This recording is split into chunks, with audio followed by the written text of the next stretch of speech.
Chioggia 2 agenti feriti da un uomo barricato in casa con un coltello rifiutando un TSO. I sindacati di polizia chiedono la dotazione del taser, la pistola elettrica. E proprio sulla sicurezza si sono confrontati sindaci ed esponenti istituzionali di diverse città del mondo in un forum internazionale a Palazzo Ducale. Chirignago in lutto per la scomparsa di Vanni Agiollo, il titolare di una macelleria di via Trieste, è morto in un incidente stradale nel Bellunesi, in ricordo degli amici. Continuano proteste e polemiche sulla riforma regionale dell'Atere, il Partito Democratico chiede la sospensione del provvedimento, risponde Ciambetti, la legge non si tocca.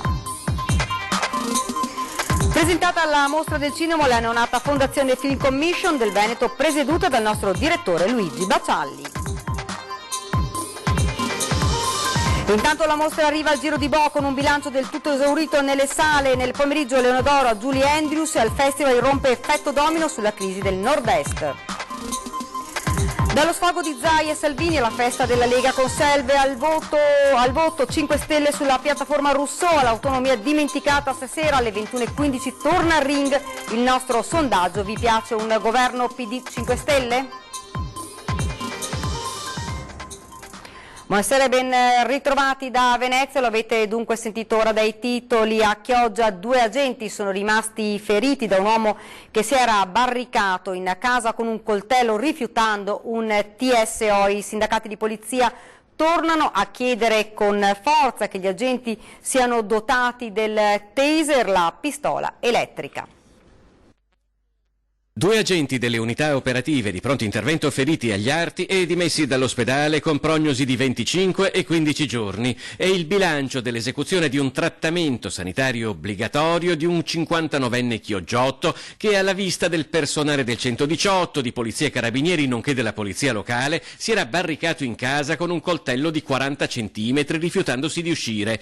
I tentativi di farlo rinsavire si sono rivelati vani e quando nel cuore della notte, dopo diverse ore di si è convinto ad aprire la porta armato del coltello, è stato necessario immobilizzarlo, una colluttazione nella quale sono rimasti feriti i 2 agenti. Immediata la presa di posizione dell'FSP, la Federazione Sindacale di Polizia del Veneto. Ci manca uno strumento di difesa, e non di offesa, ma di difesa, tra la colluttazione, tra l'utilizzo della forza con le mani nude praticamente e l'utilizzo dell'arma di ordinanza che abbiamo in dotazione.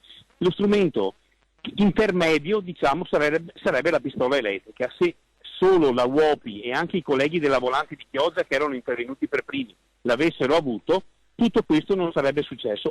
In Veneto il taser è in dotazione alla polizia di Padova, che assieme ad un'altra dozzina di città italiane lo sta testando per ora a livello sperimentale. Venezia sarà però la prima città in regione a dotare della pistola elettrica la polizia locale. Dispositivo che avrà questo periodo sperimentale appunto di 6 mesi e per il quale puntiamo molto poi a integrarlo all'intero reparto operativo, perché lo reputiamo un valido strumento sostitutivo a fronte di eventi negativi, chiaramente, tra l'arma da fuoco e quella che può essere una colluttazione, comunque uno scontro fisico. E proprio sulla sicurezza si sono confrontati sindaci ed esponenti istituzionali di diverse città del mondo in un forum internazionale a Palazzo Ducale. Venezia ha una tale complessità e ha una tale sensibilità per anticipare i problemi che può essere presa come, secondo me, esempio in termini di termometro della situazione del mondo intero. Da New York a Israele, da Praga a Lisbona, da Mosca al Principato di Monaco, sindaci e rappresentanti istituzionali di diverse nazioni hanno messo a confronto le proprie esperienze sul tema della sicurezza urbana nella 4ª edizione del Forum internazionale 1000 città, milioni di cittadini, nella sala dello scrutinio di Palazzo Ducale. I rapporti internazionali non si costruiscono solo tra stati, ma anche tra città, ha detto il sindaco Brugnaro, secondo il quale Venezia ha da apprendere dalle esperienze altrui, ma ha anche molto da dare. Sulla sicurezza abbiamo lavorato molto, devo dire, forse siamo un po' più avanti di quelle che sono anche le norme che servirebbero, tant'è che noi avevamo consigliato agli ultimi 2 governi avevamo dato una proposta di legge specifica, parlo di una cosa che secondo me è molto semplice da fare e per nulla costosa per lo Stato, che è quella di dare i poteri penali al giudice di pace, poteri che arrivano fino a 10 giorni di cella di rigore. Tutto questo non andrebbe ad appesantire tutte le famose denunce a piede libero che poi quando arriverà anche la sentenza da ridere, che poi viene derubricata in amministrativo, cioè alleggeriremo moltissimo il lavoro dei tribunali e soprattutto faremo vedere ai cittadini che siamo presenti. Proposta fatta, scritta, proposta di legge al precedente governo e a quello di adesso, non siamo riusciti a ottenerlo. Ci riproviamo col terzo. Come la vede col terzo? Chi la dura non muore. Beh, come l'acqua, no? Bisogna... lo vedo, comunque la vedo. Sorrido amaramente. Però d'altra parte bisognerà pure andare avanti, perché dobbiamo trovare in ogni caso l'idea, l'ho sempre detto, un filo governativa è quella di continuare a fare pressione senza fare fallo.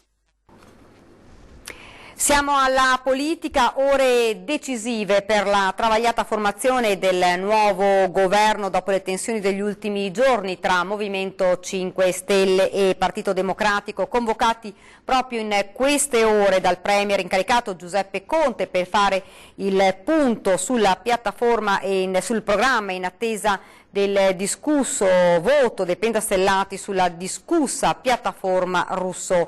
E allora lanciamo un sondaggio telefonico che continuerà nel corso del nostro telegiornale poi di Treviso e di cui poi vedremo il risultato questa sera a Ring.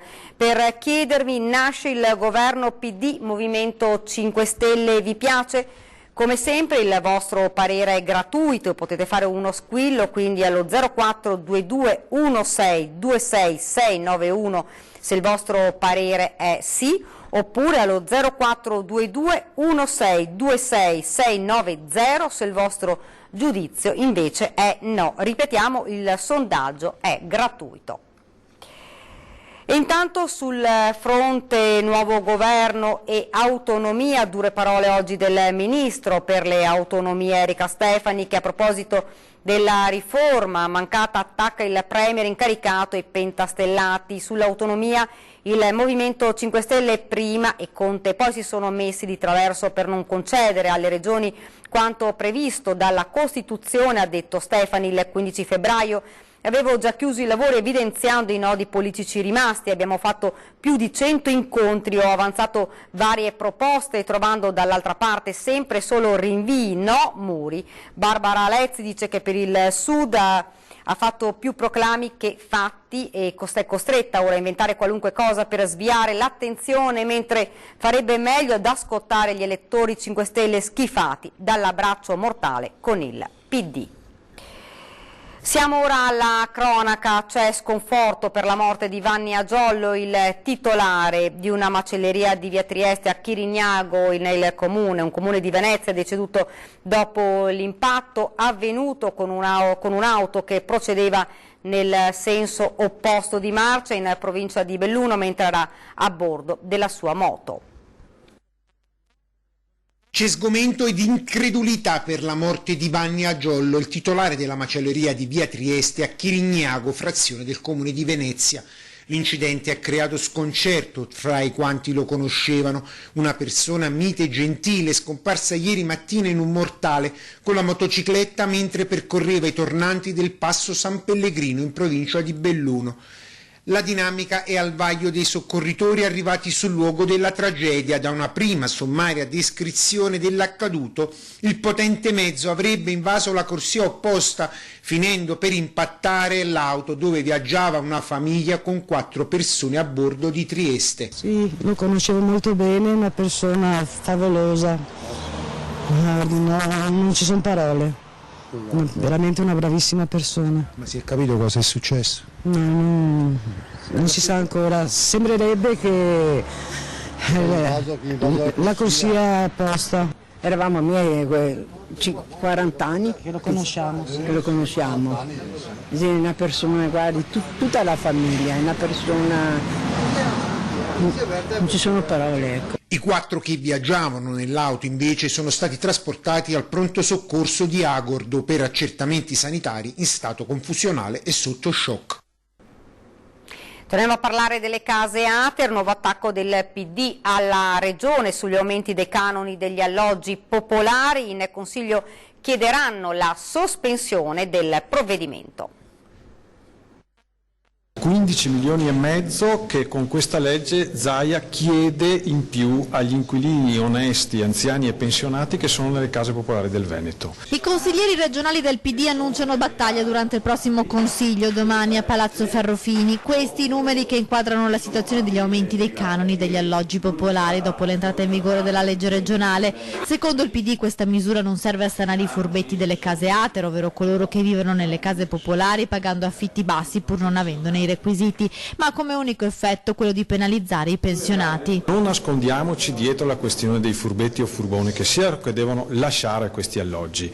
Noi siamo qui a dire che questa legge ha un impatto negativo sulle persone oneste, soprattutto anziani e pensionati con pensioni minime. Molti pensionati hanno da parte i risparmi di una vita che potrebbero servire per una badante o per le spese mediche e invece proprio a causa di questi risparmi si vedono aumentare il canone d'affitto. La richiesta del PD è quella di prendere ad esempio quanto fatto da un'altra regione a guida Lega. La Lombardia ha da alcune settimane a questa parte annullato il canone di locazione per chi ha più di 70 anni, cioè pagano zero. Qui invece stiamo chiedendo praticamente a tutti gli inquilini 15 milioni in più di canone rispetto alla legge precedente e non c'è nessuna considerazione diversa nei confronti dei pensionati, di chi ha lavorato una vita, di chi ha ricevuto il TFR. Ecco cosa accadrà domani in Consiglio regionale. Chiederemo di sospendere gli effetti di questa legge, siamo pronti con le nostre proposte già da giovedì quando l'assessore verrà in commissione perché bisogna rivedere molti criteri e molti dei contenuti di questa legge. La Regione non sospenderà la riforma dell'Ater come richiesto dalle opposizioni. A parlare il Presidente del Consiglio regionale Ciambetti che rassicura la legge colpirà solo chi ha un reddito o un patrimonio molto alto. Per noi la legge non va sospesa, mi pare che sinceramente il Partito Democratico sia dalla parte dei furbetti, sia dalla parte di chi ha depositi con oltre 100.000 euro in appunto conto corrente e vuole usufruire di una casa pubblica. Chi ha i soldi per andare sul mercato privato, tra l'altro con prezzi che negli ultimi anni sono calati notevolmente, non mi pare sia il caso, debba avere la tutela di un immobile pubblico. Il Presidente del Consiglio regionale rispedisce già al mittente la proposta del Partito Democratico che chiederà ufficialmente di sospendere la legge di riforma dell'Ater, una riforma necessaria, secondo Ciambetti, per colpire chi con un reddito, un patrimonio alto o molto alto non ha titoli per vivere in un alloggio popolare. Per tutti gli altri non c'è da preoccuparsi. Le Ater del Veneto sono a disposizione per valutare eventuali errori che possono succedere quando ci sono in ballo decine di migliaia di inquilini, però noi riteniamo che sia una legge giusta per far uscire i furbetti allo scoperto. Siamo a disposizione per chiarire eventuali malintesi, però ripeto, la legge è giusta, andava fatta, era da tempo che in Regione Veneto si parlava di una legge di riforma del sistema delle Ater e abbiamo fatto bene a farla. Vi ricordo che potete continuare a telefonare per rispondere al nostro sondaggio Nasce il governo PD Movimento 5 Stelle, vi piace? Come sempre il vostro parere, ve lo ricordo, è gratuito, quindi potete fare uno squillo allo 0422 16 266 91 se il vostro parere è sì, oppure 0422 16 266 90 se il vostro giudizio invece è no. Ed ora ci fermiamo per una breve pausa pubblicitaria, rimanete con noi. Siamo tornati in studio con l'edizione veneziana dei nostri telegiornali, presentata la mostra del cinema, la neonata Fondazione Film Commission del Veneto, presieduta dal nostro direttore Luigi Baccialli, alla presenza anche del presidente della Biennale Paolo Baratta. 3 milioni di euro già stanziati in un bando appena concluso, altri 5 milioni che saranno erogati in un nuovo bando che verrà pubblicato entro l'anno. Si presenta così con questo portafoglio di 17 produzioni già realizzate con il primo bando la neonata Fondazione Film Commission del Veneto.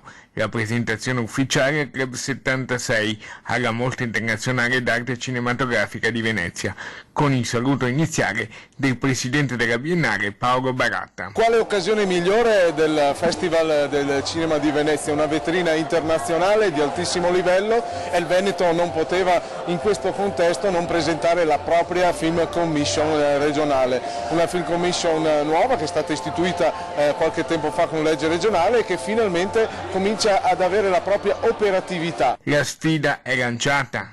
Sarà una sfida importante, quella di attirare produzioni nel Veneto, nel nostro territorio. Sappiamo come il cinema, la fiction, tutto l'audiovisivo rappresenta un comparto, un indotto importantissimo, un'industria che crea occupazione e lavoro, oltre ad essere una forma d'arte e di comunicazione. Quindi assolutamente importante per promuovere il nostro territorio, il nostro meraviglioso Veneto. Presidente della neonata Fondazione Film Commission del Veneto, il nostro direttore Luigi Bacialli. Un momento molto importante, contiamo di diventare operativi prestissimo, questa è la prima uscita ufficiale ed è il frutto di un grande lavoro della Regione, a partire dal Presidente Zaia, l'assessore Corazzari, tutto il Dipartimento della Cultura, insomma siamo molto contenti perché finora tutte le tappe di questo lungo percorso per arrivare poi all'attività vera e propria sono andate avanti molto bene. Chiari gli obiettivi. Quindi noi adesso ci aspettiamo di ottenere i risultati, soprattutto portare in Veneto il maggior numero di produzioni possibili per dare lustro a un grande territorio e a tutti coloro che anche localmente operano in questo settore. Per cui il Veneto assolutamente ha la priorità, poi ovviamente cercheremo di portare qua il maggior numero di produttori delle grandi produzioni internazionali, proprio perché qui bisogna aumentare i film, le fiction, le serie televisive che danno poi l'immagine del Veneto in tutto il mondo. La mostra del cinema a Lido arriva al Giro di Boa con un bilancio da tutto esaurito nelle sale. Nel pomeriggio Leone d'Oro a Julie Andrews, in serata secondo film italiano in concorso con Luca Marinelli, ma al festival irrompe Effetto Domino sulla crisi ambientale nel nord-est. La mostra fa il pieno di pubblico e di entusiasmo. Il cinema vive e appassiona anche i giovani. E questo è il messaggio che arriva forte e chiaro dal Festival del Lido oggi al Giro di Boa, con numeri più che lusinghieri. La giornata ha visto il trionfo in sala grandi di Julie Andrews, meritatissimo Leone d'Oro alla carriera, e l'attesa per il secondo film italiano in concorso, con Luca Marinelli, attore protagonista. Ma su Red Carpet irrompe anche la crisi sul Veneto, con Effetto Domino per la sezione Sconfini fuori concorso. Il regista Alessandro Rossetto, sulla terrazza dell'Ausonia Ungaria, spiega. Il film Effetto Domino esce domani, il 3 settembre, in particolare nel Triveneto, ma anche nelle grandi città. Effetto Domino è un racconto corale di una vicenda imprenditoriale che ha un tracollo e la caduta del primo tassello di questo grande progetto genera appunto un effetto domino sull'intorno. Diego Ribon veste i panni del protagonista della storia. Poi direi che all'interno della storia importante ci sono delle sottostorie, ci sono storie di amicizia della vita che sono dei sentimenti universali, c'è la storia del si parla molto di chiari, sono trarre di chiari come business proprio economico. Quindi c'è un insieme di cose che fa sì che questo film è un film che è girato in un modo preciso, è una storia che fa fino al mondo. In scena anche Marco Paolini e Lucia Mascino. Un senso di responsabilità lo percepisci, che ci sarebbe in ogni caso, però come dire, empatizzi con una realtà, ecco, quindi l'emozione forse era quella di empatizzare con qualcosa che c'è e poi di portare il proprio contributo di invenzione per dare coerenza dei personaggi e a una storia che comunque è complessa. Conclude Marco Paolini. Inventiamo una storia, sì. Inventiamo una vicenda verosimile, plausibile, affondiamo le mani nella crisi, la crisi che è una crisi di cambiamento, il mondo che abbiamo intorno sembra lo stesso, ma dei pezzi del mondo che c'è se ne stanno andando via.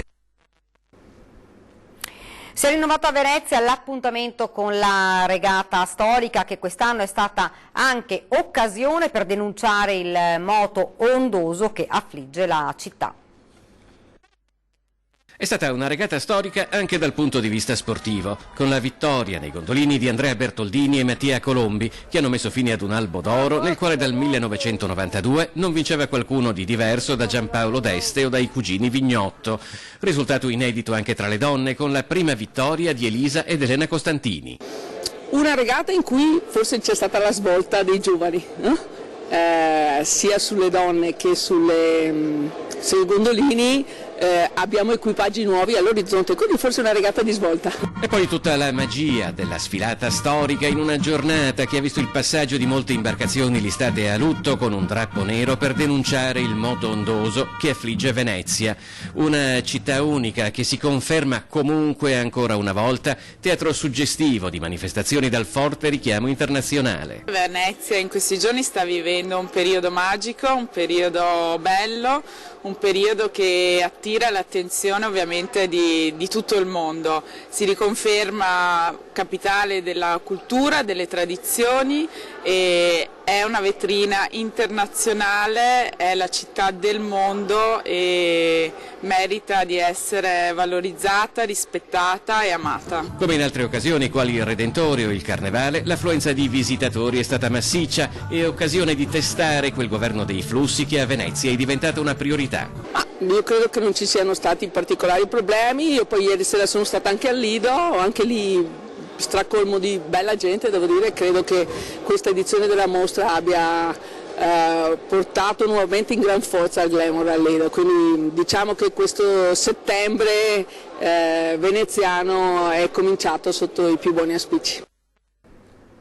Siamo alla nostra rubrica, lo dico ad antenna, lo spazio dedicato a voi, segnalatici i disagi, noi interveremo, lo potete fare con un sms o via WhatsApp al 351 17 55 340 oppure via mail a redazione @antena3.it oppure lasciando un messaggio alla segreteria telefonica allo 0422 02 30 898. E vi ricordiamo che potete continuare a telefonare per rispondere al nostro sondaggio. Nasce il governo PD, Movimento 5 Stelle, vi piace? Lo potete fare dire il vostro parere. Vi ricordo che è gratuito allo 0422 16 266 91 se il vostro parere è sì, oppure allo 0422 16 266 90 se invece il vostro giudizio è no. Subito dopo vi ricordo invece la nostra trasmissione 20 e 10, si parlerà del nuovo governo, cosa dicono i veneti, insieme a Stefano Pelloni del Partito Democratico e Fabio Maggio di Forza Italia. E subito dopo invece la rivoluzione di Zaia, ovviamente la nostra trasmissione Ring, dove vi diremo tutti i risultati del sondaggio che vi abbiamo proposto. In studio ci saranno Alessandro Bisato del PD, Simone Scarabella del Movimento 5 Stelle, Enrico Zanetti, ex viceministro dell'economia, e il senatore Giampaolo Vallardi della Lega. E questa era la nostra ultima notizia, vi lascio alle previsioni del tempo, grazie davvero per averci seguito, buona serata.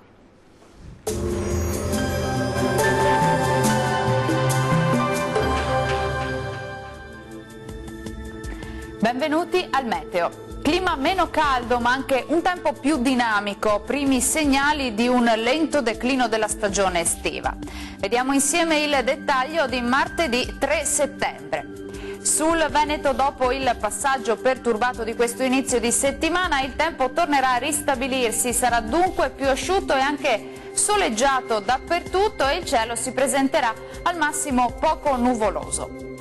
Clima gradevole più fresco, con temperature minime tra i 16 e i 20 gradi, valori massimi compresi invece tra 25 e 27 gradi circa.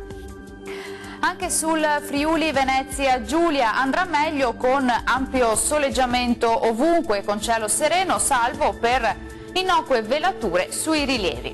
Temperature minime tra 18 e 21 gradi, massime oscillanti invece tra i 26 e i 28 gradi. Situazione pressoché identica sul Trentino Alto Adige, dove sarà soleggiato ovunque, qualche addensamento sui settori alpini di confine ma senza ulteriori conseguenze. Temperature minime sui 16 gradi, massime sui 29 gradi circa. Bene, dal meteo di Antenna 3 per ora è tutto. Arrivederci.